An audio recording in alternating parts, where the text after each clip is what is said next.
এখন আমাদের এদিকে চারদিকে শুধু সব জমিতে ধান চাষ হচ্ছে। এখন ছাগল ছাড়া যায় না, সেজন্য ছাগলের জন্য আমি পাত নিয়ে আসলাম।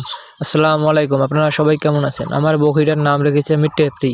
টেপরির নাম রাখার কারণ হচ্ছে সারাদিন খায়, যত দিবেন ততই খাবে। ওর খানা দানায় কোনো না নেই।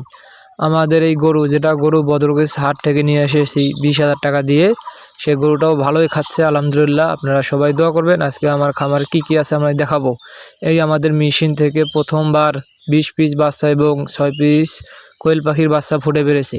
এখানে একটা ইন্টারেস্টিং বিষয় হচ্ছে, যেটা আমার কবুতর, এক জোড়া কবুতর আছে, এই ডালির ভিতরে ডিম পাড়ে এবং এখানেই বাচ্চা ফুটায়, এখান থেকে বাচ্চা বড় হয়।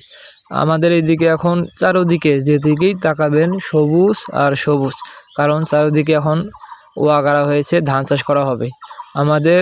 আমার সব মুরগি সুস্থ। কিভাবে বুঝবেন মুরগি সুস্থ আছে কি না? এই যে আমার মুরগির বয়স আজকে 7 দিন। আমি 100 পাওয়ারি বল দিয়ে রেখে জায়গায় বাসার মুরগি পুঁতে রাখছিলাম, শিয়ালে এসে নিয়ে গেছে। তার থেকেও বড় কথা হচ্ছে এইখানে একটা মুরগি আছে, এই যে মুরগিটির অবস্থা খুব খারাপ। এই মুরগিগুলো থেকেই তো ভাইরাস চারিদিকে ছড়াবে। আমি আছি আমার এখন চাষার বাগানে। এই জায়গায় একটা মুরগি আছে, এই মুরগি থেকে চারিদিকে ভাইরাসগুলো ছড়াবে। এখন আমার কাজ হচ্ছে এই মুরগিটাকে মাটির নিচে পুঁতে রাখা এবং স্যাভলনের পানি চারিদিকে ছিটাই দেওয়া, যেন ভাইরাস থাকলেও ভাইরাসগুলো নষ্ট হয়ে যায়।